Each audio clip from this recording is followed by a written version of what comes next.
Hi, everybody. Can you hear me in the back? Yes? Okay. So welcome. I'm Carol Becker, Dean of Columbia University School of the Arts. We gave out cards, did we, when people came in? So we're going to do questions via cards.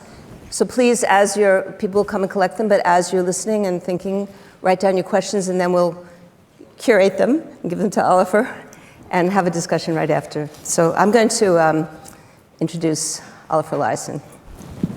Our program tonight is part of the Columbia World Leaders Forum, and we're very thrilled for that. We're always thrilled when artists can be included in the Columbia World Leaders Forum as important people in the universe of ideas.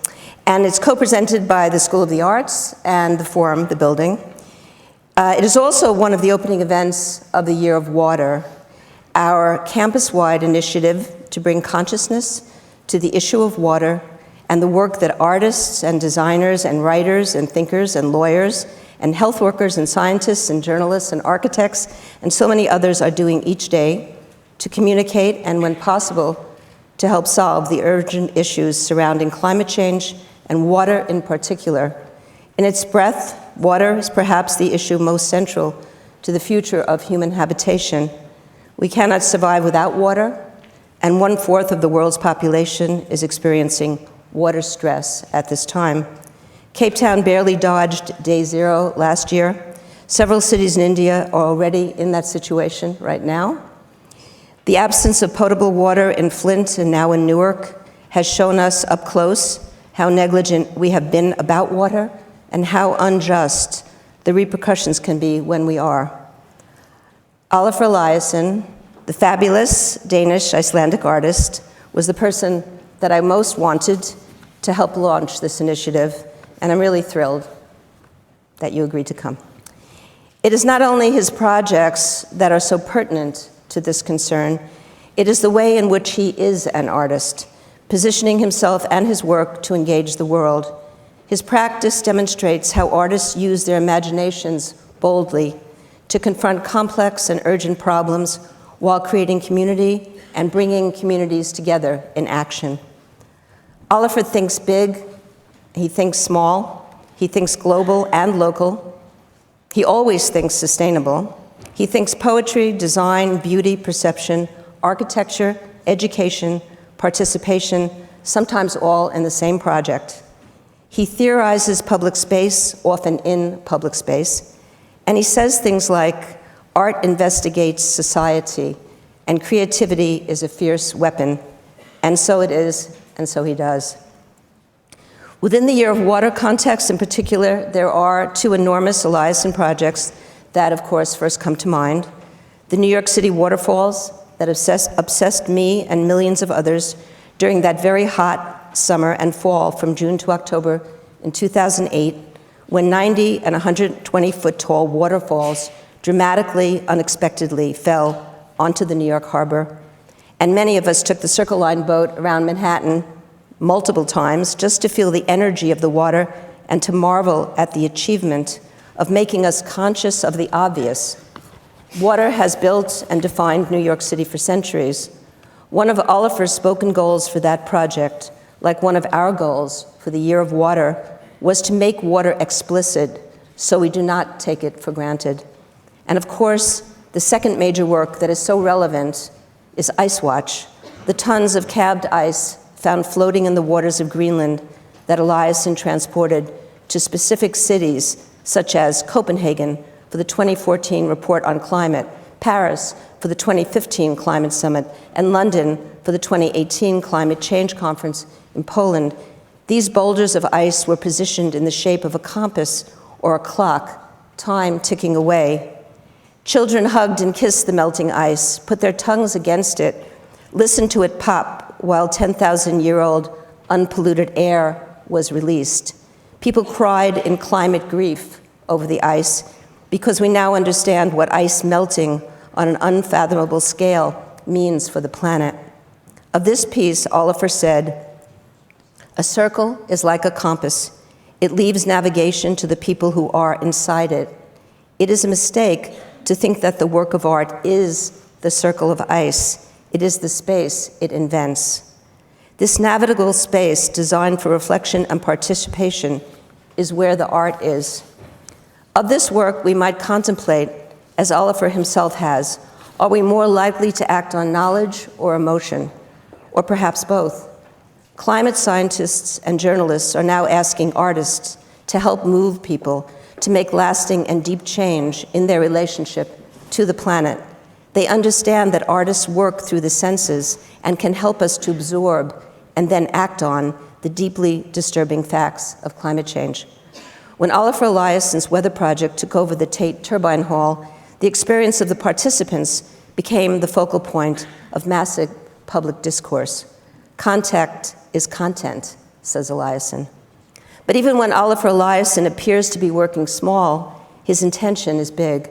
His social entrepreneur projects, like The Little Sun, have been enormously impactful, transforming the lives of millions who live off the electrical grid and have been endangered by the fumes of kerosene lamps and the health hazards and fires they can cause. Many of his optically complex, intricate art pieces and installations, kinetic paintings, sculptures, and immersive environments now fill the Tate Modern for his present enormous exhibition in real life. During the run of the show, his kitchen team from Studio Eliasson also has curated the museum's terrace bar to become a locally sourced, primarily vegetarian restaurant, not unlike the space in his own studio, where architects and art historians and geologists and neuroscientists and archivists can encounter each other for such meals. In all respects, Olafur Eliasson, just designated as United Nations Goodwill Ambassador, is also always an educator. He thinks a great deal about the next generation of artists, what they need and what they might offer.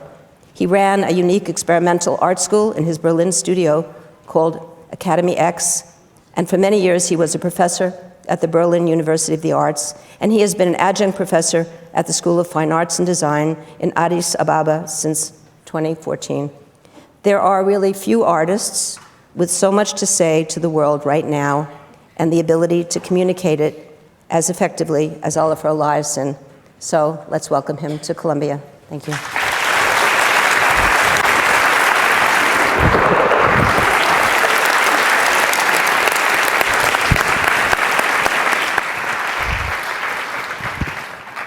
Thank you, Carol.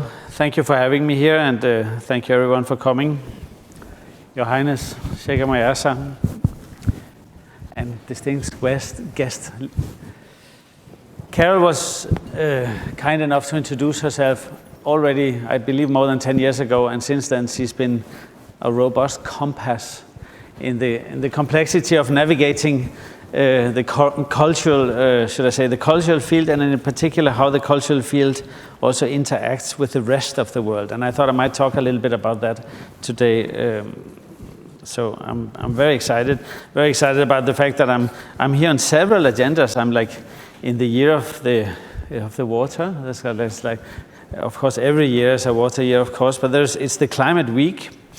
I was very thankful for becoming a UN Goodwill Ambassador this week, which is going to be a learning curve for me. I'm going to work with the SDGs, number 7 and 13, apparently in particular, but obviously the whole thing. So I'm really excited, and I realize now that I'm a part of the World Leaders Forum, as you can see here, which is just like incredibly prominent. So I'm like really nervous also.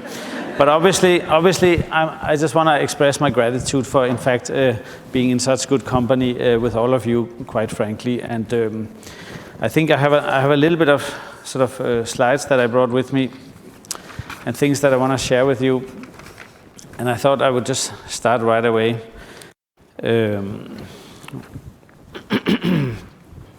See now, we had one up here, right? I'll get back into a broader context, but let me just start with addressing what I believe is actually happening when one looks at ice. There's an element of context. In this case, it's Paris. It is well known that there is the COP going on, the famous Paris COP, where the climate agreement was made, the one which we are still sort of navigating to a large extent around. And in this case, collaborating as an artist with the city of Paris. It's the mayor, the great mayor Anne Hidalgo, and the COP team from the UN. We successfully was allowed to go into the city. I don't know if you remember, this is 2015. This is actually only 3 weeks after a really horrible terror attack, and the fact that a cultural event like this was not, taken off the main focus says something about the stamina of the French to actually stay to their commitment of being progressive on this topic. So I sent glacial ice from Greenland to this particular place, and I'll go back into the sort of descending of the ice, but just be with me for a moment in front of the ice, in the sense that you're suddenly standing in front of a robust, a really big, obviously quite heavy piece of glacial ice. I think a lot of people realize that they are looking at about 15, maybe 25,000 years of frozen water. They, when walking up to the ice, realize that what they are in fact touching is something that has not been touched because it's melting. That means you touch something on the inside which has not been touched by anything for 20,000 years. You see all these tiny little bubbles in the ice, and right when you stand there, you realize as the ice melts, the bubble, they kind of pop. And it says quite, you can actually hear it does say pop, pop, pop, pop, pop, pop. As the ice is really heavy, and the ice is of course compressed, it's been under the weight of the glacier, the ice itself actually releases like a little piece of popcorn, the bubble bursts out, and if you put your ear to it, you realize you hear a lot of sounds. So not only is it like an amazing piece of, should I say, sculpture if you want, it's really beautiful to look at, the colors are amazing, it is in that sense very, very touching, it has sounds. And if you find a little pocket in the ice and you dip your nose into it, you can sniff in or you can inhale the air that was 25,000 years ago, which was very different. And you can sort of smell, oh my God, that's how the air smelled back then. And obviously this is how the glaciologists, they know what was going on in the world back then. They drill into the ice and they measure the air and so on and so forth. So, but what I think was interesting was that as much as people, they looked at it from a distance and they said, oh, this is ice, obviously, and they walked up to it. And the last few steps, they got more and more slow because it was, frankly, actually very touching. And there's something there, this intimacy and this being confronted with something so tangible, with sound, smell, touchable, huggable, if you want. Something that was obviously also melting because it was very hot in Paris, so it took only about 10 days for this ice to melt. And maybe if you would take a little bit of water and drink it, you would probably drink the cleanest water that you would have ever drunk, the one from 25,000 years ago. And I want to say something which is so important for me when I work as an artist. It's this kind of micro relationships, this highly individual or highly intimate, this sort of very personal experience, something that I'm very interested in it. There is this, I think, an opportunity to obviously say, okay, what is it that the politicians or the scientists are in fact talking about? What are the COP? What's the COP going on? What is this thing about 2 degrees? To take all that data, to take all those news, to take the scientific reports, to take the IPCC report that had come out a month before, preparing for the COP, to turn that into something we can touch is, I think, incredibly interesting. The fact that there is a way to take what is being discussed and turn it into something that one can actually touch. Do you see the difference between thinking about something and then actually holding it in your hand and touching it? Obviously, one could discuss then back and forth, but I think the fact that people, in this case in Paris, it was about 150,000. I did it later. This is in London. You can see St. Paul's there in the background. There's about 200,000 people which came by there. It was also in front of Bloomberg, and in collaboration with Bloomberg Philanthropy and another organization, we successfully sort of managed to get it to London. See, now, when I work with art, or when I work with what I believe in art, I very often work with this difference between something incredibly intimate, listening to a tiny little bubble exploding into your ear, and something what I could also call a macro level, something on a much bigger scale, something which is not necessarily about your personal, highly subjective individual experience, but also about what is it that culture, what is it that this system that I, as an artist, am a part of, is actually capable of. And I'm very curious about this notion of we as artists, or we as cultural practitioners, we as, should I say, part of the cultural sector, we are sort of working on two levels.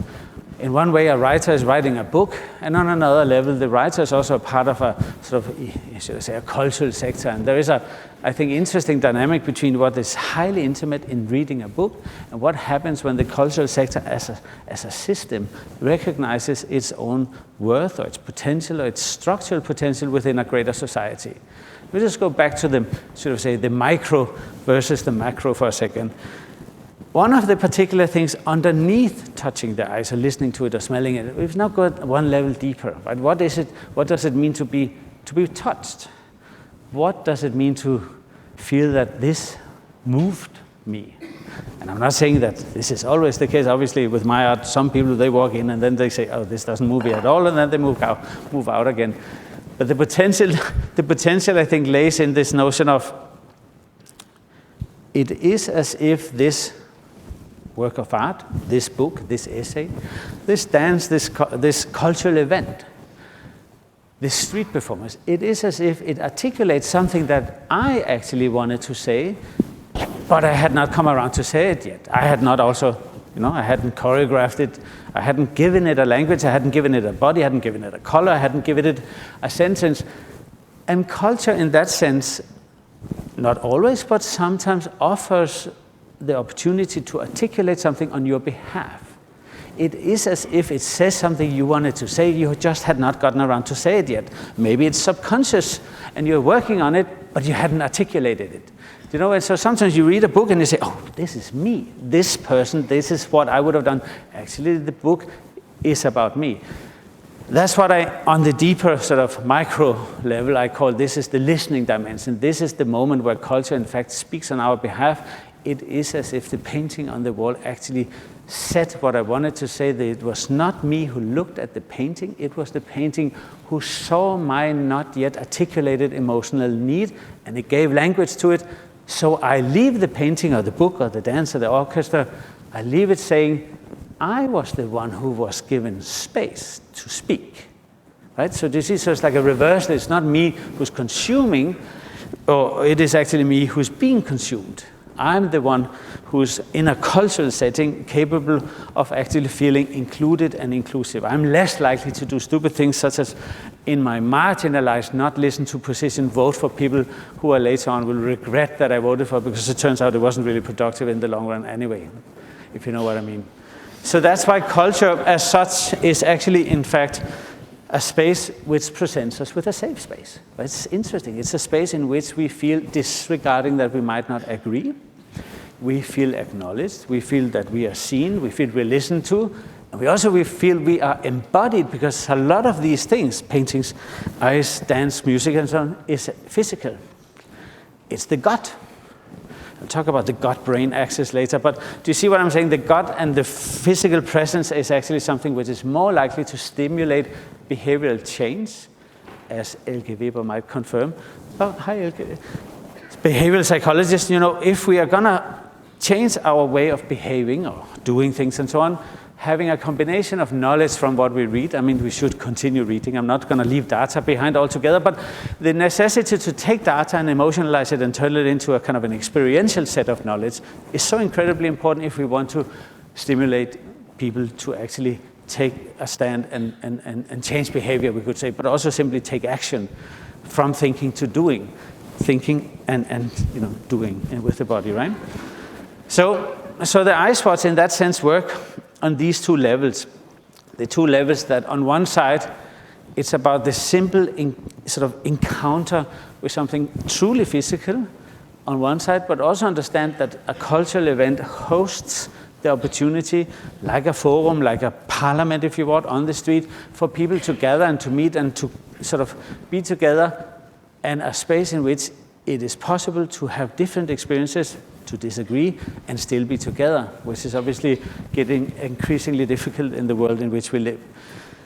So let me take you through 3 sort of intimate or pieces where I have focused on this sort of the quality of this sort of highly subjective or intimate space. This is called beauty. Essentially it's drizzling water. It's ephemera. It's barely a sculpture, one could say. I was in the early 90s very obsessed with how could I dematerialize the objecthood, the sort of fetishism, of course the market as well. How could I find a cultural expression that didn't have an object so that the presence of the spectator would become increasingly important? This is, as I said, drizzling water, a lamp. This is a larger version with several lamps. And as you know, it takes an eye, a drop, a lamp, then you have, isn't it 45 or 47 degrees, this color spectrum, so to speak. If you close the eye, the 45 degrees are gone, right? So then there is no rainbow. So it's very nice, it's very clear to people, when I move, the rainbow moves with me, and I become the rainbow maker. I mean, not me, you who enters the show. So I hand over the authority of seeing or sensing or owning the experience to the one who visits and comes in to see. So it's not the sculptor's role or the institutional setup's role to sort of feed the visitor. It is to simply trust the visitor to be smart enough themselves to create the artwork. I'm generalizing a little bit because I understand that this is a sort of a construct, but the principle is quite clear. If there was a person over there looking at the water, they would see, or she or he would see a different rainbow. So I can say, okay, it is by definition not the same rainbow, but we are having a collective experience. And the element of collectivity is something that I worked with a lot. How does one go from the individual to the collective? What kind of construct do we need in order to establish collective confidence, or this notion of collective trust? This is a series from a work I've done in various versions where a space is full of fog, or full of smoke if you want, in which you, as you walk into it, realize that you are, well, blind. It's called The Blind Passenger. It is currently on show at the Tate Modern, actually. And you walk into it, and it takes about 5 to 8 seconds to realize, well, you're not so blind after all, because it turns out that your body goes into a sort of alert sort of mode, and you start to kind of walk like this, and your hand goes out like this. So suddenly your sensory, your motoric, your ears, and your eyes goes into an extra performance level, right? So it turns out that our senses are completely relative to the context. And we who took it for granted that what we saw and how we saw it was in fact a stable, should I say, natural, maybe even condition, but taking in the world is completely relative to how you choose to conduct it. So this notion of reorganizing or should I say, re-engineering, so maybe going a little too far, but reconsidering the fact that our senses are actually up to negotiation with regards to how do we choose to conduct things. So here you go in, you realize, oh, I'm blind. Then you go, oh, I'm actually not blind. I am okay. So this notion of losing your compass and finding it again, this idea that you can in fact renegotiate the rules with which we actually go through what we normally refer to as reality, is actually something we can renegotiate. That's a very liberating feeling, because you go like, well, you know, I'm not so stupid after all. I'm actually going to be okay. It turns out that reality was a construction. It was like actually, it was not as real as I thought it was. But then there is another construction behind it, and in that sense, I moved through the onion rings of constructed realities. Does that mean? No. And these works led to this work where I felt that I could take this ephemeral dimension. Could I potentially take a very heavy metal beam brick industrial space and dematerialize it? Could I reject the sort of hegemony of modern patriarchy in architecture and turn it into a kind of atmospheric, and I wouldn't say negotiating to that extent, but a space in which a collective construct would be supported by the experiential conditions. This is the Weather project in 2003 in Tate Modern.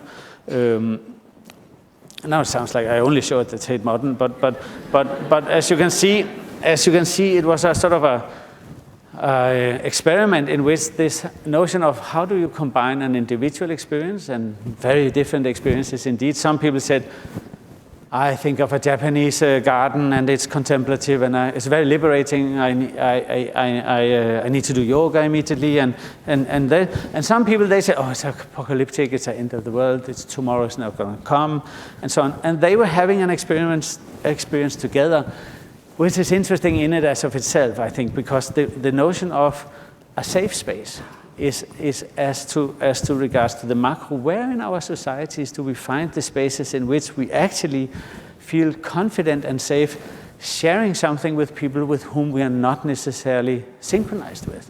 I understand that a cultural institution as such, in its own formalities, has limited itself with regards to its parliamentary outreach, one could say, but fundamentally I do think it's an interesting exercise to share a space under certain conditions where the interpretation of the space is decentralized. There's nothing about me in there. I'm not telling people what to think and do and so on. Obviously, I had an impact on it.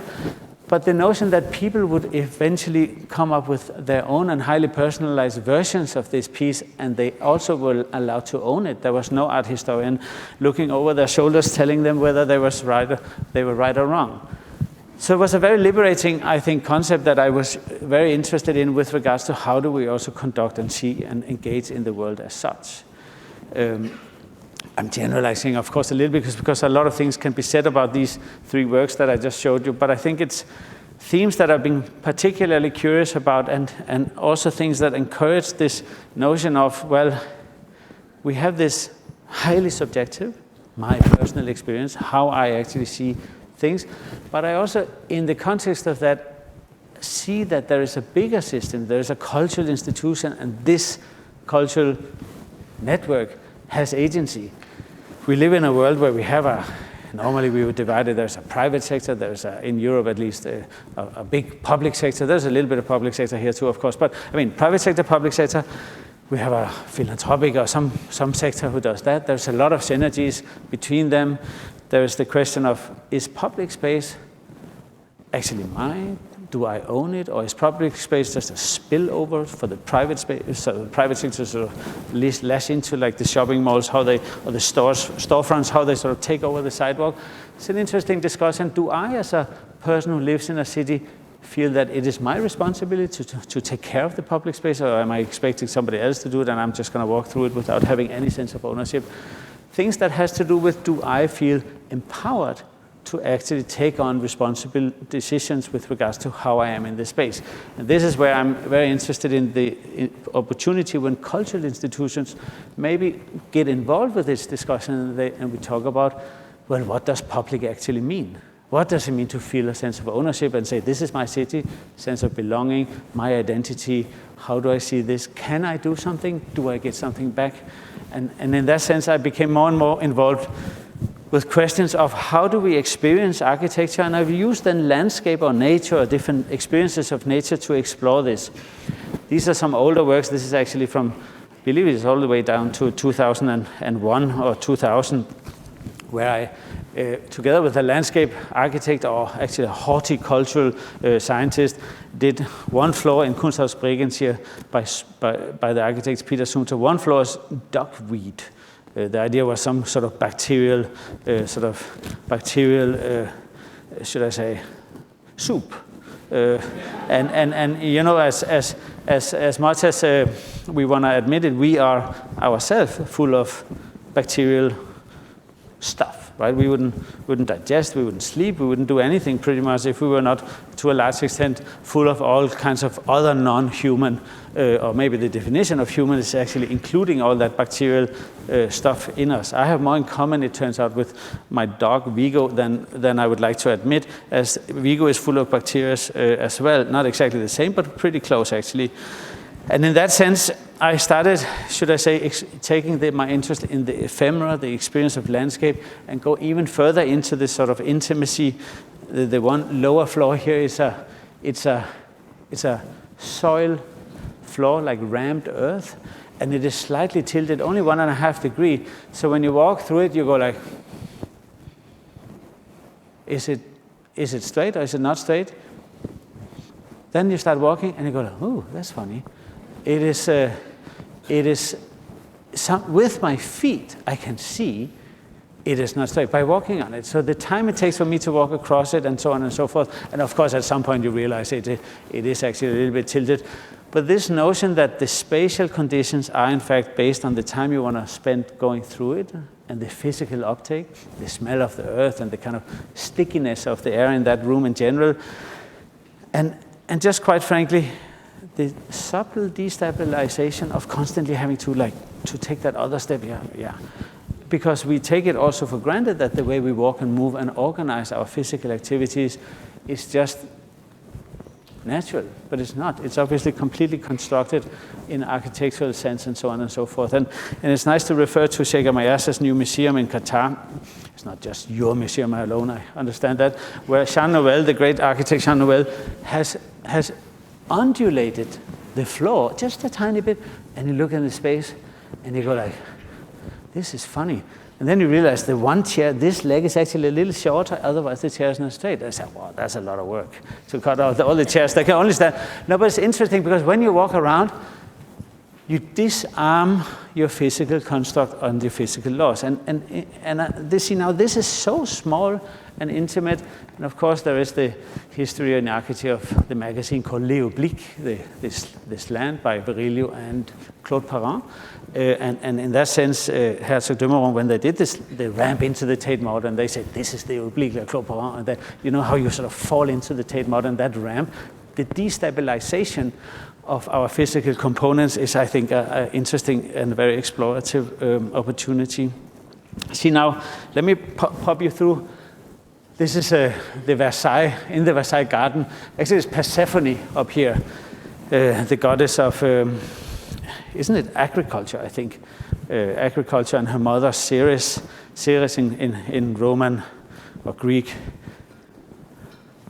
Close to, so agriculture and harvest or corn. Corn, is it like a, I should have prepared, I'm so sorry. But anyway, so I thought this was interesting. So we have agriculture and you know, obviously the fertility of plants, and the spring, Persephone brings the spring, right? And obviously now she's being raped by the underworld, and the sand, or this sort of muddy substance that I filled up around Persephone in Versailles, is in fact the mud left behind when the glaciers, they pull back. So it is granulated rock, basically. It's when the glacier, they sit and they sort of wriggle on the mountains are grinded down, and they leave behind this mud. And there's a whole number of scientists who is exploring whether there is an upside in actually trying for Greenland, for instance, to sell this mud, which is a different project that I'm a little bit involved with. But it just, I think, was a beautiful, had an amazing color, and in the Garden of Versailles, which is all, of course, man-made and totally constructed and fake, if you want. This, I thought, was a nice little reminder of the big, you know, a salute back to the beginning of the Enlightenment, and how are we doing today with the glaciers residing, considering what started as a little unfair to the revolution, but and nevertheless, an interesting work of art. Similarly, I try to, at the Louisiana Museum in Denmark, I try to send a riverbed simply from Iceland. Once the river is not there anymore, the riverbed looks like this. There's a little bit of dirty water still left. But you have to see most of the Icelandic rivers, and I alternated this story because this is not how I used to tell it, but most of the Icelandic rivers are glacial rivers. And we talk about the glaciers melting. I'll talk about that in a second as well. But we were at a situation where our artist and geologist was guiding a few friends, and it struck her in the moment. She said, well, soon this glacier over there is going to melt, and look at this river and the waterfall and how amazing it is. And then there was this pause. As I understood it, I've been told the story, and she said, the river is going to be gone too. There is not going to be a river here. The waterfall is going to be gone too when the glaciers are disappearing. And this, I think, is very touching. And the notion of once the spring is over and the summer sort of enters and the snow melts. I have walked and hiked a lot in Iceland, noticed how unbelievably special it is to walk in a riverbed hiking up the mountain in that deficit or the void of water that has been. Right? Because you're obviously looking up the river, you obviously wonder, maybe there's a bit of water left up there, and it might actually be coming down. But you just feel the absence, no, the presence of the absence of the water, and it's a very physical feeling. And obviously I thought the Louisiana Museum could do nothing better than actually trying the experiment inside the museum as a nice little gesture on this lovely modernist museum. As you can see, the normal door is sort of stuck in the mud there, so we had to punch. Oh, I have a little, so you see here, we punched a new hole here, a small one. And this is the big door. As you can tell, this one would normally go down here. So you can see how much mud and rock and stone and all of that we filled in there. A lovely intervention in that sense. Actually, there's a wooden construction underneath it, to be in all fairness. So I went around Iceland a lot, especially earlier on, and I hiked and I enjoyed it a lot. One of the first documentations of natural phenomena I did in Iceland was waterfalls. Oh, I forgot one. Oh, good one. Let me just get back and say waterfalls. Okay? So waterfalls, I was already since my teenage years documenting as a sketch, so my interest in how amazing I thought nature was at the time. I was very curious about the way that waterfall actually introduced something quite unique. In Iceland, when you look at a landscape, you go just like here, you go like, I wonder how far it is up to that last row up there. Is it gonna take me, well, in Iceland it's like, is it 2 hours or is it 2 days? And you go like, because it's not like in Switzerland where there's a car and a cow and there's all these houses everywhere and so on. In Iceland it's a little like, And then you see a waterfall and you can see the waterfall, the water is falling like this, and you realize while looking at the water, a big waterfall falls slow, a small waterfall falls faster, right? You can sort of, when looking at the waterfall, you can see how far away it is. So waterfall is like a scaling device, and you look at it, you go, oh, it's about 2 hours. It's a small waterfall, it's not so far. And once you start walking, it turns out that the landscape and everything changes anyway. The two mountains you were looking at, turns out one mountain comes close very fast. It must be a smaller mountain, not so far away. And the other mountain stays on the horizon, and you say, oh, this is probably a big mountain, which is further away. Do you see how time and water and the sort of things we do not see on postcards and in books and on computer renderings are in fact things that you kind of constitute once you actually physically, instead of thinking about it, you physically move through it. So there's something very interesting in this. Then I started cultivating and seeing if I could sort of establish a sort of a painterly quality, which is why it makes sense to go back to this one. And because I was quite interested in, as a young artist, the world was still, see, I'm actually old enough to remember when generally one would say, okay, nature is over there. Culture, artists, humans, human activities is over here. And the two are relatively disconnected. For sure, the atmosphere, like the air that we breathe now, that's like really far. That's definitely not going to be impacted by humans. And gradually, as I became 20, 30, in that period, like the 90s, suddenly it turns out that nature and culture are actually not so divided. It turns out that culture creates nature. Nature is a cultural construct, and there was various ways of sort of debating and giving it language, but all in all, the bottom line is that culture influenced nature. And it turns out that I was going through the transition of thinking, okay, I can take a photo and make a color event and so on, and suggest that this is nature and culture coming together. I gradually realized that's probably not the case. The whole idea of nature is a human construct, is more likely. And gradually the word, the Anthropocene, started, and the notion of how humans impacted the world and the so-called natural world became more and more dominant, and obviously now it's like completely acknowledged. I think one could say that there is 20, 30, 25 years ago, there was like this idea of greenhouse gases, global warming. These things started to emerge. And I guess it took about 10 years before everybody said, I know what that is. I know what it is. Then it took a little longer before everybody started sort of tilt all in one direction and agree and so on. But the common knowledge, what happened, was an interesting 10-year span. And I think it's about 10 years ago we started talking about, or the scientists started talking about, the world has finite resources. It turns out now, interestingly, what they said 5 years ago, they said there's more copper above ground, and mining that is going to be cheaper than the copper below ground. Right? So there was suddenly there was this notion that the world is actually not infinite. Things are actually, there is a certain amount of trees and that's it. And we can actually count them. And this notion of suddenly having people 10 years ago telling us these things, and then it took about 10 years until today. I think today is like common knowledge that we say, yes, of course, the world is finer. We know the oceans are finer. There's not going to be any other oceans than the oceans we have. So I think it's just like I grew up thinking, this is my life, nature's over there, and in the summer I can walk through it.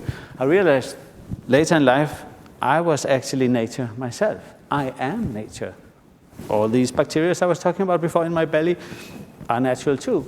They decided to mix with some cells some million years ago, and the cells and the bacteria, they kind of got together, and they eventually ended up being taste buds and ears and nasal activity, and I am the result of that, right? I'm sort of a natural product, if I want, one which is not necessarily so interesting because I take oxygen and I exhale carbon when I breathe. Not as nice as the trees. They take carbon, and with photosynthesis they create oxygen. So I'm like the opposite of the trees. I'm not as good as the tree, one could say. I think that's a funny idea if you think about reframing how important we are and what good we are doing. We're not necessarily as good as the trees, that's for sure. Nevertheless, the idea of how to take something which obviously everybody thought of being natural. This is Sweden. This is the parliament in Sweden. This is now in, what year should we say? This is 98. And then I would drop a sort of a bag or pop. This is a bucket full of a powder, green powder. It's non-toxic. It's used for ocean marine biologists to check currents and so on. So it's not so you don't worry. But essentially, it's incredibly colorful because it reacts on the UV in the sky. So it looks really amazing. And obviously, the police the next day wrote in the paper that the parliament had a leak in its heating system, and they were testing it. So it's very Sweden, the construction. So it's not just nature that is constructed. The truth is also a construction, as we know as such. But as you can see, there is this idea of, well, essentially nature and culture is inseparable. The actions and the consequences of how we do things and how we live and how we see ourselves in that is gonna have to be reconsidered. And and this idea that I worked with Waterfalls that I described was something that I continued with being interested in. So when the Mayor Bloomberg some 12 years ago started being in contact with me about whether New York could do something, I was very interested in, when you look at the skyline, especially when you stand in Brooklyn, for instance, look at the skyline in Manhattan, you go, is this going to take 2 hours or going to take 2 days? Right? And you have the sense of it is just about the postcard. There's like more money in the postcard than in the actual space. And where is the public dimension? Who is, in fact, catering for the notion that a public space means an opportunity for me to meet the other or a stranger? But this notion of, well, public actually has an element of hospitality or inclusion, or at least the agency of the values that we suggest that our societies is based on. Democratic values, meaning this is the public space, this is a space in which I am given the agency to co-create the space, and obviously also hopefully meet a person that I haven't met before.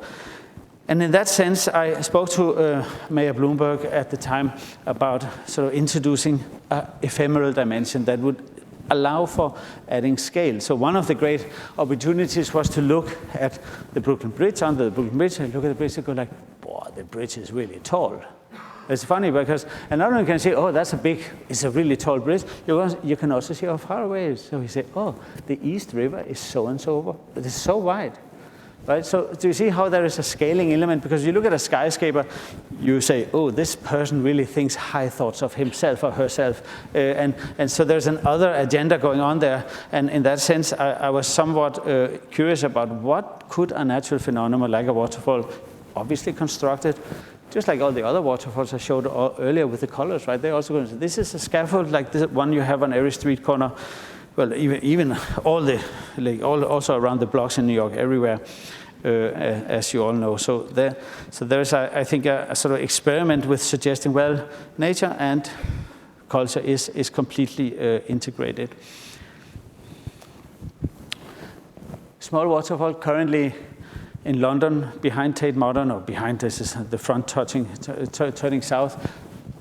Same, scaffold, so and so. It's just funny that the Richard Rogers who built the condominiums here on the side, good friend of Renzo Piano who built this, and the whole idea of making the scaffold visible, pretending that it's all, transparent and reliable and trustful, which is obviously now just a fashion. So somehow I thought that was a nice little juxtaposition, as I'm also a big fan of Richard and Renzo for that matter. But anyway, you can see the point here is, and I was working on a large show, and I just want to show a little sort of case study. I was working on this very large show at the Tate Modern, which is up now for the rest of the year, should you pass by. And I kept saying to the Tate, well, I would like to address certain issues. I would like to talk about climate. And the show obviously is about older works and so on. But the fact is, old work is not going to allow Tate to send people back in time to experience it at the time when I did it. I'm not going to go too deep into this. The truth is, as I said, the works are traveling. I made it in 98. Yes, I made the Moss Wall in 96. It's going to travel up and meet the people in 2019. That's how it works. We can't go back in time. It's made a long time ago, but what we experience is, of course, here now. So the notion was, how do you as a museum then take this opportunity and also address your own climate responsibility? So I kept, I wouldn't say nudging or pushing or someone, because they were very friendly, and but they were not necessarily doing a lot. And finally, after having in a very friendly and collaborative manner, addressed again and again how can a great institution, a world-leading institution like the Tate, actually take on a climate responsibility. And it turns out that after, and this is just the email, you don't have to read the whole thing, but 1 week after my opening, they came out, they hadn't actually told me, but they thought they would just tease me, that they came out and they declared a climate emergency. And they went on about what cultural institutions has to do with regards to the moral high ground that they normally play, and how do you sort of handle that responsibility, and go a little bit beyond the fact that you are bureaucratically tied into being a public institution where the government obviously has a lot to say with regards to what energy provider you can use as a museum. So as an artist, we have, I think, a number of opportunities, and I actually think this goes for all people. One is the fact that when we do what we do, I make a work of art, it addresses a topic. Doesn't have to be climate, and it is not always the climate in my case, but it also is an opportunity to say, well, what is the agency of the artwork and making art onto the context in which we work? How can I then articulate what I think the artwork does into the systems in which I work, if I don't also ask the museum or the collaborators or the people I work with to follow and live by the same rules? Obviously, we know very well that the art world famously, as I said before, claims a moral high ground, but once you have a closer look, the cultural institutions are not necessarily the most progressive ones, admittedly so. We have a lot of, excuse the language, old white men running the primary sort of cultural institutions around the world today. And in that sense, we have a very progressive notion of what art is capable of, but a completely not so progressive idea of what is cultural institutions actually doing. Although this is, I think, being debated and maybe also changed a little bit now, in all fairness, for the ones who are actually doing a great job. See, let me go on from this, because at the Tate Show, I said that one of the first photo series I did, just after the one with the waterfalls, which is 42 photos, and one of them is on the left side here. I said this summer, which is just finished now, I would like to travel around to the same glacier, and I will document them again. I'll try with my tiny little Cessna airplane to find the roughly same spot as when I was just out of art school, and do the same series again. This is now in the middle of the show being finished at the Tate. So in November, we're going to take the old work down. We're going to hang the new work, which is the old work and the new work next to each other, basically. And here you can see two of the glaciers. You can see that it's pretty much the same space. And this is then 1998 and 2018 and 19. So it's 20 years of a sort of glacial movement. Here's another one, same glacier tongues in Iceland, essentially. And as you can see, it is surprising that in 20 years, even though people say everybody knows it is changing, so that's not necessarily a surprise, but it's not just changing a little bit, it's like changing a lot. And with regards to the Tate, I've asked the Tate then to sort of opened a show in the show halfway through the show with this new work, which consists of the combination of the old and the new work. And hopefully I then can use the museum to leverage this kind of artistic, but also a little bit scientific statement, and how can I sort of create a little bit of consciousness, giving language or giving sort of proof of some really robust changes. See, now this brings me back to the studio and how we work at the studio. I have a wonderful old brewery in Berlin where our team just short of 100 people. And the team is organized around a craftsman team, a development team, a team who works with logistics, and a team who also works with science. There is an architectural team who maybe lean more to the engineering side, and there's a lot of networks around the studio, almost like an ecology of talents. One of the very important parts is that in order to keep everyone informed about not just how we're doing things, but also why we're doing things, we try to eat together. We try to sit on long tables, like you can see here, and share the opportunity. I doubt that they actually talk about work, of course, but the point is that there is the opportunity to say, oh, what are you actually working on? Oh, I'm also working on this, except I'm at a different point at the same project. And a lot of the bigger projects, such as the Ice Watch, has everyone involved from very different teams. So it's very important for the ecology of the studio to actually sit together.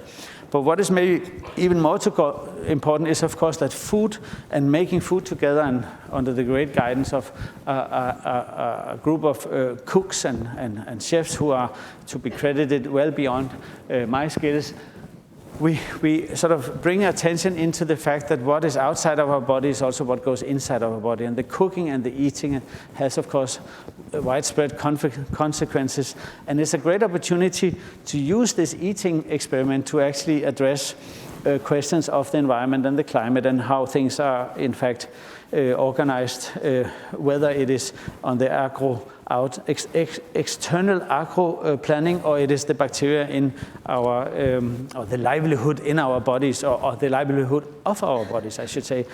So we have tried within the kitchen and in various sort of recipe formats, we have tried to address what does it mean to actually have a kitchen that subscribes to the climate goals of the Paris Agreement. Currently, the kitchen has a workshop, it has taken over, or in collaboration, but we call it taking over because it creates more sort of customers. But it's collaborating with the Tate Modern Terrace Cafe, which is actually a totally wonderful restaurant. And we have now reduced the carbon footprint in the restaurant to match where the rest of the world should be in 2013. Right, so, and it turns out it's actually not so difficult. I mean, and that's why I think it's worth saying one can, on a microscopic scale, actually take about 50%, which is, 40, Paris Agreement is like 48% less carbon outlet, right? To take 48% out of the kitchen is not so difficult. I mean, there's an app, or there's like 10 apps who shows you how to do it and so on. But just this notion of, again, on a physical level, address something which is within reach, which is overseeable, and something one can actually do oneself. Not to underestimate that the massive change obviously will be from the political or the private sector level, but these are great opportunities to actually take action which eventually are going to influence how you vote, which then is going to influence how the politicians behave, right? It's not going to be the politicians in the way the world looks now is not going to go first. So I think for you to sit, or for me to sit and wait for the politicians to go first is not going to work out, especially not if we're going to be done in 2030 having sorted everything out. So this notion of reframing, this notion of new systems, the re-engineering, there's something I think incredibly important, and for me it also has to do with this shift when I spoke about my childhood, when I thought the world was just like amazing and the future was, fantastic. When I started art school, the Berlin Wall came down. The 2 weeks after I started art school, the Berlin Wall came down. It was like amazing. It's like the best time ever. It was a financial crisis, 2089. But what did I know? I was like an artist. I was not the financial crisis, and art was like totally disconnected. And in that sense, I actually didn't really think much of the postmodern thinkers, the French philosophers, Baudrillard, Lyotard, and Perniola, who said, oh, modernity is over. It's like the end. I was like, no, it's not. It's like absolutely wonderful.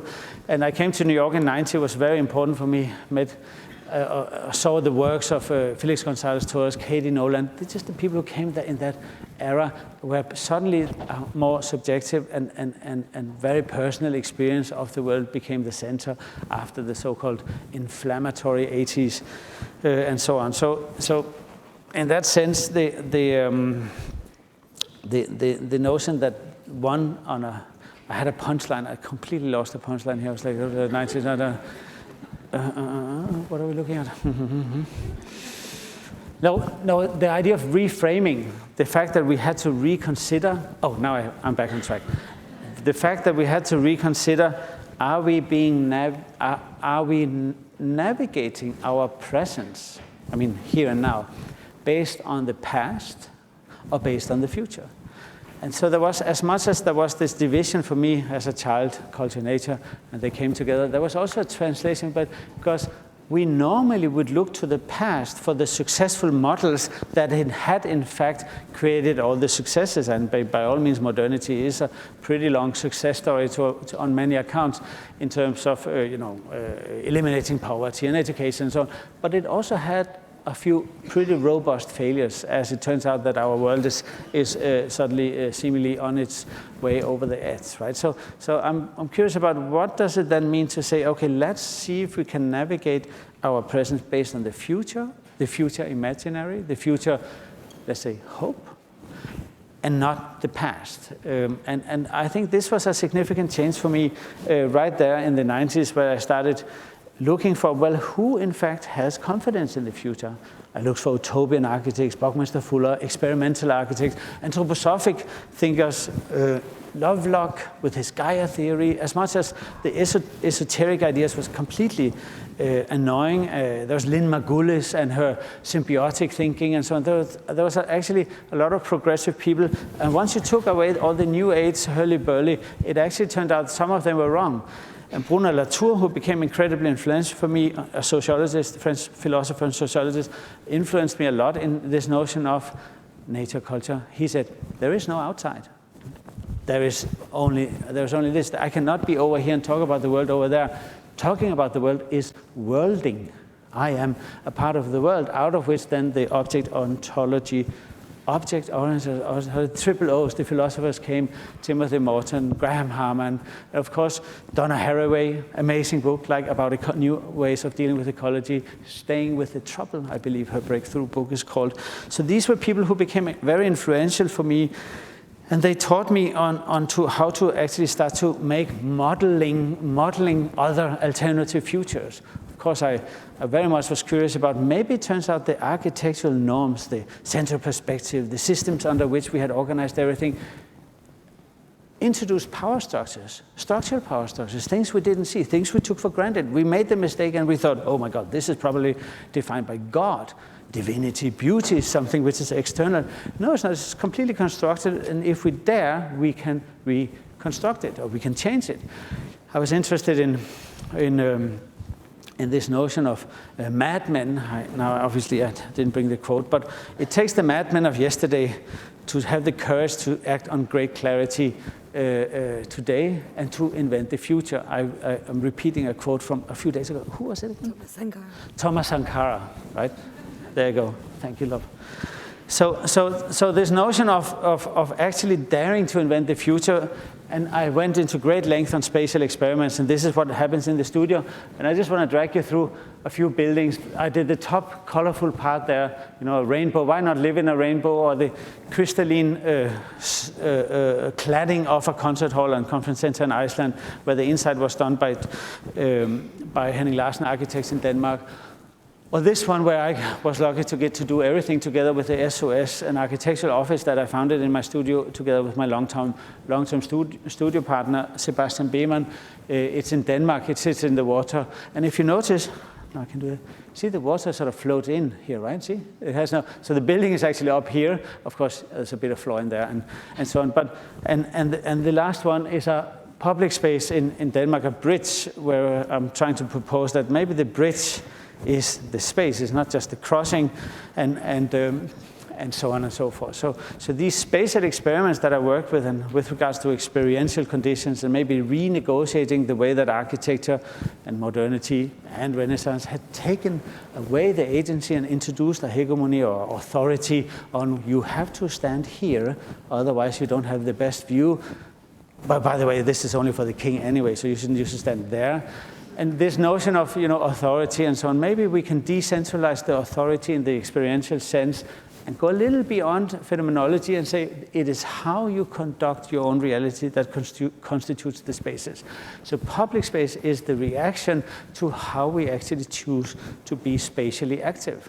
Right? We are not consumers of space. We are, in fact, producers, as long as we are granted the authority to take that responsibility. Because, of course, a lot of institutions deprive you from the authority and the gravity of trust to actually create your own spaces. See, now this was a little bit on power structures and architecture, and I know that this is something that has also been incredibly well discussed, and inspiringly so here in America, not at least through the whole deconstructive re-evaluation of how spaces are in fact constitutional for our societies. See, these were a few spatial experiments or buildings, if you want. I call them artworks, as always. I would like to make a little jump now with regards to this notion of decentralization. I worked a lot with an idea of how to take energy and light, as I've worked a lot with light. I didn't show a lot of light works today, as I normally do, so you're lucky. But here's one for you. This is a little lantern. On the other side of this is a little yellow fellow here. Oh, I have one in my pocket, actually. On the other side, I will show you in a second. There's a little solar panel. The solar panel means that you can hold it out into the sun, and then it just like literally rains down energy on it, and you can sort of harvest it. Or you can just do like this, and then you charge this little battery on the inside, rechargeable battery, and then you have, if you do that for 4 or 5 hours, you have, and this I did in Berlin, so this is the Berlin sunlight I show you here. Then you have a bit of light so you can use for 4 or 5 hours in the evening. So if you live without access to energy, and this is something that I became aware of when I started spending more and more time in East Africa and Ethiopia, I realized the consequences of not having access to energy has a profound impact on your life, not at least as the alternative is either biomass, as I mean cutting down trees, or it is kerosene or petroleum or fossil fuels, you could also say. So in that sense, I was very curious about, well, how do you take the kerosene out of a household and replace it with a little solar lantern, and also give a tangible, just like with the eyes, something you can hold hands with. So you're holding hands with the sun. You are not just empowering the little lamp here, you're empowering yourself. And there's a whole story about that one could go deeper into. But as you can see, there's a relationship with the artistic confidence I've developed, that I, as an artist, are actually capable of stepping out of my immediate comfort zone, but also stepping a little bit into other areas of activities. This is called Little Sun. You can look up more information on it on littlesun.com. It's a not-for-profit project that delivers solar energy in areas, as I said, with no access to energy. And in July, we produced lamp number 1 million. So we've been in a celebratory mode as we are. If you think about it, 1 million lamps, and they're not all out. I mean, we sell some of them down at a higher price here in New York, in the MoMA store, for instance, and the profit from that is then delivering the lamps. But if you think about it, this little fellow takes about 20 milliliters of kerosene out of a household a week. Okay, so a few mathematicians here tonight. Okay, 20 milliliters a week. 1 year, I have no idea. And then 1 million. That's one full super tanker of kerosene not being delivered in Djibouti because it's Ethiopia. Djibouti has 1 day a year where there's not a super tanker full of fossil fuel being delivered. Do you understand? So the crowdfunding principle, the decentralized, the notion that people on the ground can actually take some, should I say, leadership in terms of I am actually able on a very, very small scale to do something where I'm a part of a much bigger system. And I'm very curious about this. It's something that we have worked with at length, and obviously something that we keep pushing. And one of the reasons I became so friendly with UNDP is because the UN has been profoundly helpful and inspiring with regards to reaching out to the people who are literally at the very last mile of what one could see the organized society. The picture is actually in Nepal. Briefly after the earthquake, the American writer Rebecca Solnit made a project, and we, together with Patti Smith, did a concert, raised money, got the lamps out and sent them to Nepal. And this photo came back from Nepal. And here you can see how this is it's the same kids. And you have the traditional kerosene lantern on the left. You also well known as a Molotov cocktail, very dangerous, and obviously expensive, very unhealthy. And if you pay attention, look at this pack of cigarettes and a mobile phone, right? But it's funny how the priorities are. It's not funny, it's understandable, one should say, because the mobile phone is also the banking device, and obviously the cigarettes is what it is. But on the other side, we have then this thing here. And the same project I use to advocate, and the picture on the right here is actually the concert where Patti Smith was playing with a number of friends, her daughter and other musicians who were really amazing, and I was a part of that team. But on the right side, more interestingly, it is the friends from the UN attending a COP again, and as you can see, they're not all as happy with solar energy as such, and so on and so forth.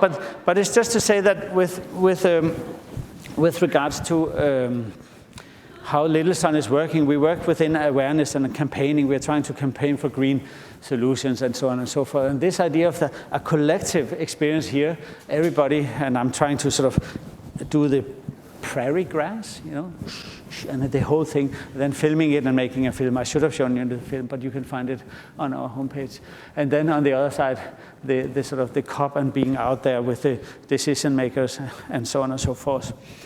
See, now this is one example of how I think I have worked as an artist, and I thought I would sort of end the quote. And I think how are we time-wise? We have time for questions also, right? See, now this is, I mentioned Lynn Margulis before. Lynn Margulis, I think, was a bit controversial because she went against what is normally referred to as Darwinism. Of course, Darwinism is a lot more complex than that, but Darwinism is, as we know, about the survival of the fittest, and this whole idea of, you know, the championship and this, you know, competitive, and she introduced the notion of collaboration versus competition. And what it says, we need honesty. We need to be freed from our species-specific arrogance. I mean, that's humans, right? Species, we are the human species. No evidence exists that we are chosen the unique species for which all the others were made, right? I mean, use it when I teach. That's why I always check if you understand. I don't have to with you. Others way. Nor are we the most important one because we are so numerous, powerful, and dangerous. Our tenacious illusions of special dispensation belies our true status as upright mammalian weeds. I thought that's kind of funny. And just like a lot of people are sort of reorganizing our value chains, our value system, the notion that humans are not by definition to be put on the top, because if we do that all the time, we might end up destroying everything else and indirectly ourselves at the end. So these people who are taking, should I say, the more daring perspective and say, maybe Darwin, not on everything, but maybe Darwin sometimes was wrong. Maybe it's not about competing, maybe it's more about collaborating. And that's where I think one of the last things which I think is so interesting today that I spoke about, it took 10 years for global warming and that whole concept to become common knowledge. It took 10 years to see that the planet's finite resources has now become common knowledge. And I think we are in a process right now where the scientists, people like Elke Weber, who's here tonight, in fact, are talking about togetherness. They need to look at the systems. System design, a system reevaluating and redesigning the system, re-engineering the systems. And this is a good example of somebody who's actually been around for quite a while, just like Lovelock, when he, in a very scientific manner, introduced the Gaia theory, which was, became so esoteric. But it actually turns out, if you look at it as science, it's not so bad. And now we probably need 10 years in order to understand what does togetherness actually mean. And for me as an artist who came out of a highly individual, very personal and subjective sort of understanding. I'm very inspired today by, for instance, you could call it the radical ecologist like Timothy Morton, and how he addresses the notion of togetherness and how we are completely interdependent, not just us, the human species, also what does he call it? The non-human persons, right? Which is animals or trees for that matter. So one of the things that I proposed as a newly appointed UN Goodwill Ambassador, totally unsuccessful, first thing, total failure, was that maybe the human rights resolution, the fundamental human rights, was sort of after the Second War, the human rights was written, and they're really amazing. Dangerous to take them for granted, because it turns out that human rights are not so, it's not like something that one should take for granted. They're not always executed, but maybe the human rights, we should back then have done it also for plants and species. Maybe species needs fundamental rights as well. Maybe the plants do too, because otherwise the extinction that we're facing, the handling of the natural or the environments, the great coral reefs, the ocean, so on, maybe we made a mistake to think that we only need rights for people. So as a cultural agent, as an artist, it's called, right? I think I cannot solve this alone, and obviously the whole thing about togetherness is about working together, but I think it's worthwhile within the UN, but actually also outside the world, or at the Tate, or wherever I am in Ethiopia with the Little Sun project, to address these things, that it's only once we actually are in a trustful, safe space where we do trust each other, despite we are probably not going to agree ever. Well, we're not going to all be completely the same, obviously, right? But there is a way, and it is so important that we remain hopeful. Gerd Richter said, art is the highest form of hope. This notion of hope, and I don't mean to be naive, as Desmond Tutu said, I'm a prisoner of hope. This notion that tomorrow have to be better than yesterday, otherwise we won't go there, right? Otherwise we will go back to yesterday, or back to 10 years ago or so ever. So if we cannot create a future imaginary, which is scalable, which is very important. It's very much about a future imaginary which has a scale. Then I think we're going to have a problem. And I think future imaginary material is very much what the cultural sector is about. Think about in America, you had the science fiction in the 60s, in the 50s and 60s. You had Jules Verne is not American. Jules Verne. So anyway, so the notion that there is this positive future, they were writing about today. So as a last comment today, while you look at this. As a last comment today, I also think maybe you do me the little favor, or you do yourself the little favor. Why don't you, as a future imaginary experiment, actually now think about yourself into whatever. So let's say we should take 30 years. What is that? 2050. Okay. So just concentrate. 2050. Think of yourself. If you don't expect to be around, child or grandchild, so anyway, you get it. 2050. Now, send yourself a letter today. So 2050 is over here.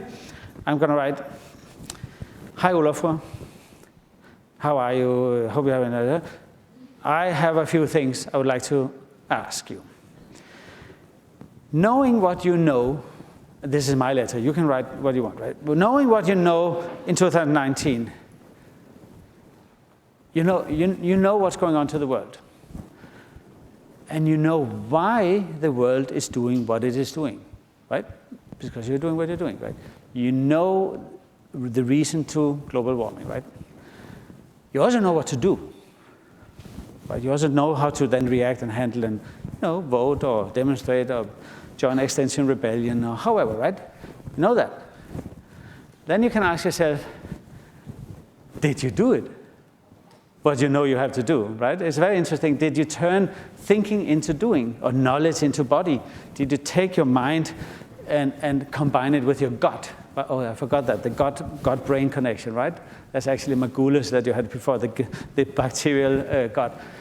See, now this letter is funny to wake up one morning and then having this letter from yourself from 50 years or 30 years from now. It's a nice thing to do with your children also. sit down, write a letter to themselves from the future, and so on. That's a little work of art. Why don't we say it like that? Decentralize, you own it, take it away. I don't need to sign it. And having said that, I really thank you for listening to me, and I look forward to take a few questions. Thank you so much.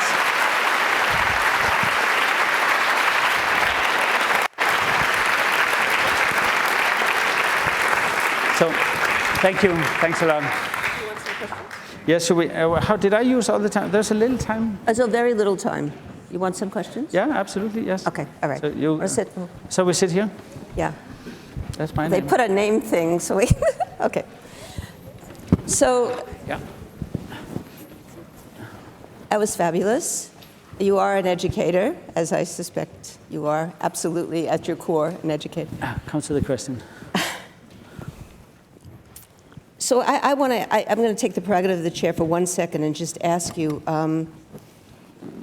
this notion of the future imaginary is very, very important because I think people are really feeling what people are calling climate grief now. And you talked about it, you said, in talking about the glaciers, the presence of the absence of water, the feeling of what's lost. And I think, as you said, so many people have absorbed now the concepts of what's actually happening, which wasn't true and is almost only partially true, but it's still so much more true than it was 10 years ago. But with it is coming a hopelessness, to your point. And that has to be countered. So I'm really interested in this notion of the future imaginary, how you think about it. Yeah, and to be hopeful does not mean that we cannot be angry or fierce. I mean, think of Greta Thunberg, how amazing, and how amazingly angry she was. It's fantastic. But I still think if you don't have a future imaginary, or if you just don't think there is a future, it is actually pretty doom and gloom. And I have, again, relied on the science of Elke Weber to guide me on people whose worry pool is, the worry pool is finite if it's full. We are less likely to act upon it, and we cannot we can't worry about everything too much, and to actually feel empowered to become a change agent or change stakeholder, whatever it's called at the UN. We have to have an element of positivity. See, I'm not trying to be naive or sort of diminish the people who are angry, like Extinction Rebellion, who I really totally and truly admire and find their work so honorable. But I just do think that the hope has a greater impact if there is this notion, well, tomorrow is gonna be better. And I think Greta believes so too. But so on top of that, there is this notion of scale. I also think it has to have a future imaginary of a certain size. It has to be something which is literally about the planet and the idea of togetherness, or we-ness, as it's called in anthropology, I think. Where are the we's today? How do we prevent the polarization of the we's? That is also a positive, I think, story that needs to be told in order or we need positive stories to connect the we's. A good recommendation is actually the book called Climate Justice by the amazing and ever-inspiring Mary Robinson. Climate justice is positive stories on climate responsibility. Okay, so there's some questions that are so complex, I can't really, I won't do those. I'm going to stick with some of the ones that we can get to. This is Colombia. No, I'm teasing you. I know. So these are connected. What do you think makes a successful, inclusive public space, and what role should art play in disrupting civil space? Well, I think a successful inclusive space is one which allows people the mandate of co-producing the space in various ways. I did stress testing with my students. For instance, I asked them to walk bare feet in the winter in Berlin. And then, of course, other people, they would look at them and they would go, this is probably a crazy person. And the kind of pejoratory, should I say, rejection, as soon as somebody was a little bit outside of the very normative and narrow definition of normality. And how do we widen the definition of normality? I don't recommend having bare feet on the snow. It's just nice to do it to the students. But it's just like, but also if you walk really, really slow, we explored if one person in a park walks slow motion, like a dancer in a way. People, they walk by and then they hold their back because this is probably like a trick. Somebody's going to steal my wallet. See, now that is a distrustful public space. If another person who comes and they also start to walk slow motion, or they slow down and they go like, ooh, that's a trustful space. So this notion of civic trust and what stimulates civic trust and what type of resource is it one can instigate in terms of trust increase. That is a very interesting and obviously not a new experiment, because already since, should I say, mid-century, there's been a lot of experiments going on. How do you induce trust? I don't think having a commercial city center defined by consumerism is necessarily increasing trustfulness, because it's a monolithic activity. So the combination of a multi-programmed, multi-accessible space in which many things, they are constant in a little bit of conflict almost, that would, I would argue, constantly encourage people to negotiate the conditions of the space, and over time that will generate a trustful space. This is a very modern idea of the piazza still, but it, I think, to a large extent applies on, even though city governments, of course, very rarely has the self-courage to introduce that, because it's expensive, and giving it to the privatization is a lot cheaper. But there are actually predecessors and methodologies in how to work with this. The famous Jan Gehl, who were involved with the greening of several parts of Broadway, is one of the people who has pioneered the notion of how to increase trust in public space.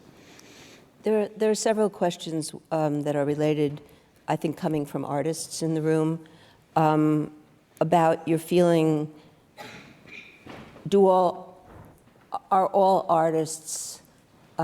all artists be socially engaged, activist artists? No, absolutely not. No, I mean, I think that it's also, I also think what I say is what I say. I don't think it actually, I might sound like I'm speaking on behalf of artists. I hope that's one of my weaknesses. I need to stop that. But the point is art is art, and art is a little bit like a language, right? It's just like you can learn to speak with it, and then you can say anything. You can also say bad thing. You can say, so art is not by definition any success criteria in it as of itself. I chose to use my artistic languages in the way I have, but does not mean that one has to do it. And also there is like amazing undiscovered potential in art, that art is absolutely not done finding out what art is.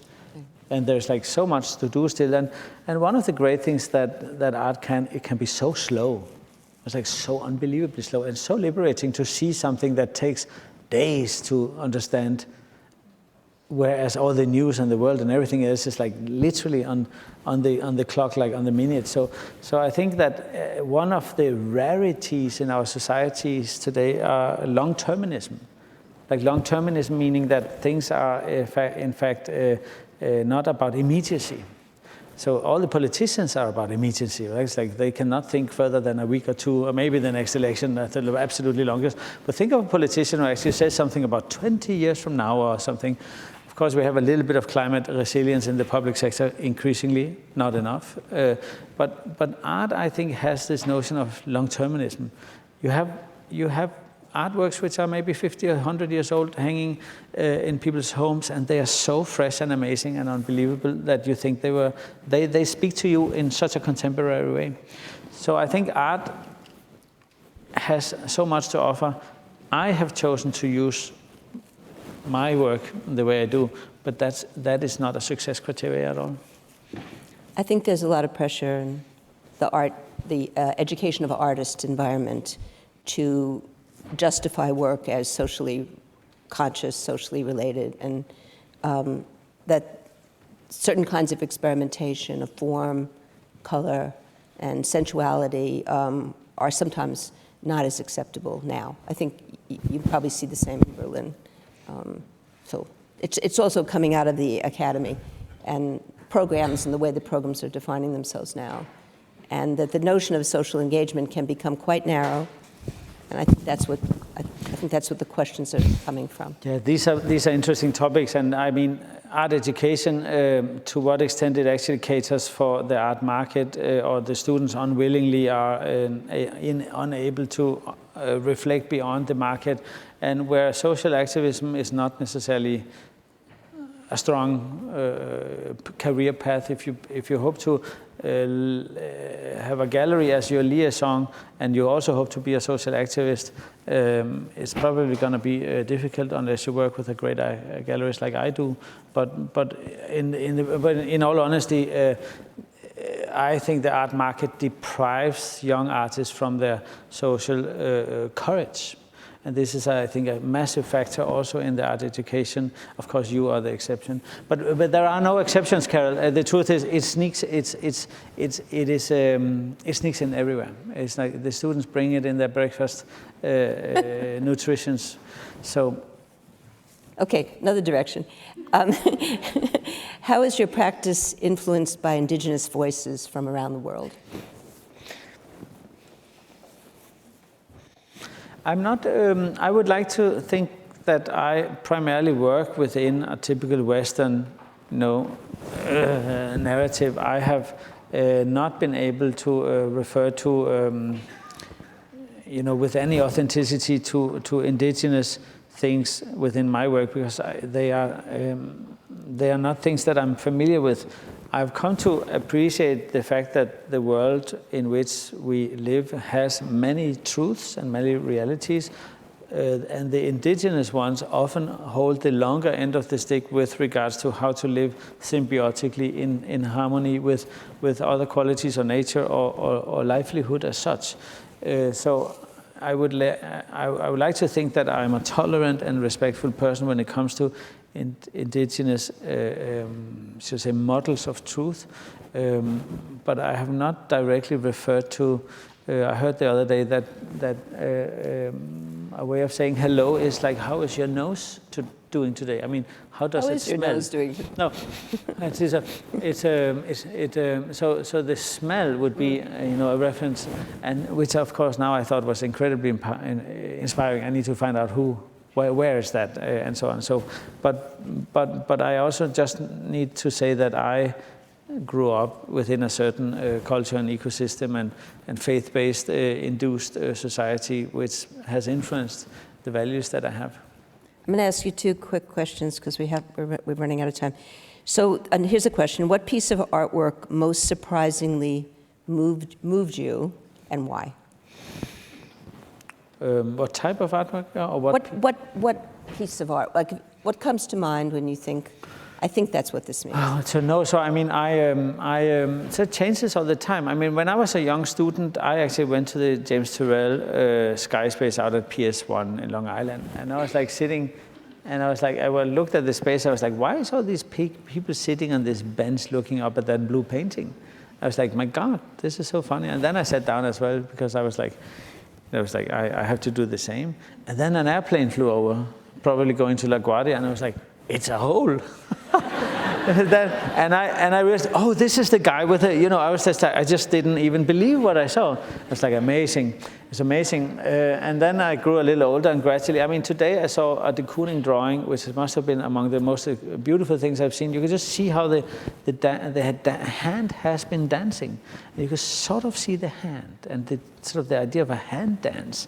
It's like so touching. So it happens every day. You see something which allows you to, it makes the invisible visible. Suddenly you realize that what you saw first was just a bridge into seeing the invisible. A little bit like the saying, sometimes it is the river that is the bridge. It's a good ending. That's a good ending. Sometimes it's a good ending. River that's the river. Yeah. It's a good ending. Thank you. Oh, thank you, everyone. Thank you so much. Thank you.